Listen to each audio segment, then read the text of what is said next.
arrested by the Enforcement Directorate. But he's not the first opposition leader to face this. Some weeks ago, the sitting Chief Minister of Jharkhand, he was also in a similar position.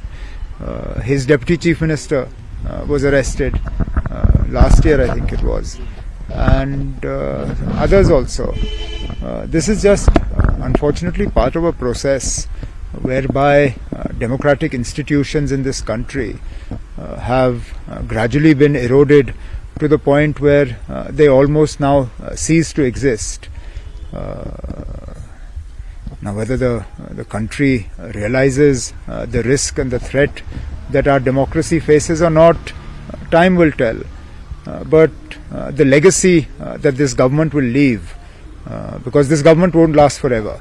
At some point or the other, this government will be out of office, out of power. But the lasting legacy that they will leave, wherein democratic institutions will have been all but destroyed, is one that I think is extremely unfortunate for this country. As for Aam Aadmi Party and the others, this is a fight that will continue.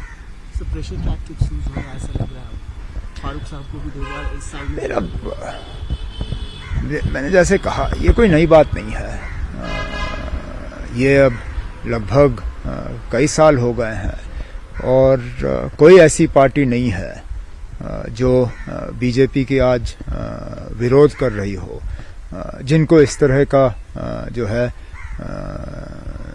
इस तरह के हमलों का सामना ना करना पड़ा. ये हमारी नई जो जमहूरियत पिछले 5-6 साल से इस मुल्क में कायम हुई है, ये उसका एक छोटा सा हिस्सा है. लेकिन अगर आप देखें तो तमाम जो जमहूरी दायरे हैं, डेमोक्रेटिक इंस्टीट्यूशंस, एक एक करके उनको खोखला कर दिया गया है. यहाँ तक कि अब आम तौर पे लोग ज़्यादा अदालत से भी इंसाफ की उम्मीद नहीं करते थे. कम से कम जब इंदिरा गांधी के दौर में इमरजेंसी लगा तो लोगों को ये भरोसा था, ये विश्वास था कि और कुछ नहीं तो अदालत के दरवाजे खटखटा के हम वहाँ से कुछ हासिल कर सकेंगे. लेकिन आज अदालतों में अब ये हाल हो गया है कि जैसे ही जज का ऐलान होता है तो हमें पहले ही से ही पता होता है कि जज का फैसला क्या होगा. ये अब अगर हमारे अदालतों का हाल है तो आम लोग किस पे यकीन करें, किस पे भरोसा करें. और अगर 5-6 सालों में इसको इतना खोखला किया है तो दोबारा इसको नए सिरे से बनाना या खड़ा करना बहुत मुश्किल काम होगा. सर, इंजीनियर रशीद ने भी अपनी पेपर्स नॉमिनेट किए सर नॉर्थ से, तो कहीं ना कहीं सर वो कह रहे हैं कि जेल से ही प्रचार होगा. अफसोस की बात है कि उनको जेल से करना पड़ रहा है. हालांकि अभी तक उनके खिलाफ कोई कार्रवाई तो हुई नहीं है, कोई ट्रायल तो हुआ नहीं है, उन्हें किसी चीज़ के लिए गुनहगार पाया नहीं गया है.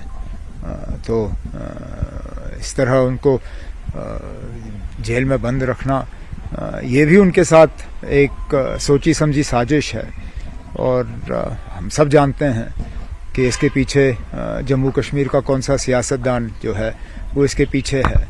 जानते हैं हम कि किसको इंजीनियर रशीद साहब के साथ पुरानी दुश्मनी है और हुकूमत, दिल्ली की हुकूमत के साथ एक दोस्ताना रिश्ता कायम करके इंजीनियर रशीद के साथ ये जो है सलूक किया गया है. सब जानते हैं ये कौन है. सामदन वाली राजनीति अपनाई जा रही है. मतलब they are just doing whatever they can in their capacity, and you see 3 party sir अभी प्लान कर रहे हैं कहाँ पर अपनी पार्टी और यहाँ पर सर आ जाए. ये जहाँ तक जम्मू कश्मीर की सियासत का सवाल है, पार्टियों का एक साथ आना ना आना ये कौन सी नई बात है. जहाँ तक सबका नेशनल कॉन्फ्रेंस के खिलाफ खड़ा होना, ये तो हमने शेर कश्मीर के वक्त में भी देखा. जिन लोगों को 77 का इलेक्शन याद है, उस वक्त जनता पार्टी, यहाँ के लोकल पार्टियाँ, यहाँ तक कि यहाँ की मजहबी लीडर जो थे वो सब एक स्टेज पर आए थे शेर कश्मीर को हराने के लिए. और उनकी तबीयत नासाज थी शेख साहब की. बिस्तरे में रह के उन्होंने नेशनल कॉन्फ्रेंस का वहाँ से कैंपेन चलाया और भारी कामयाबी हासिल की.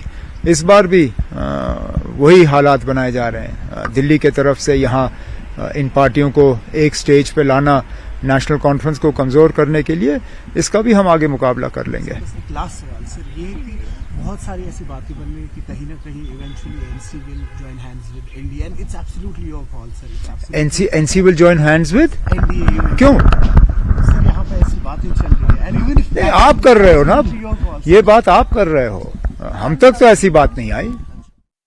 तो हमारा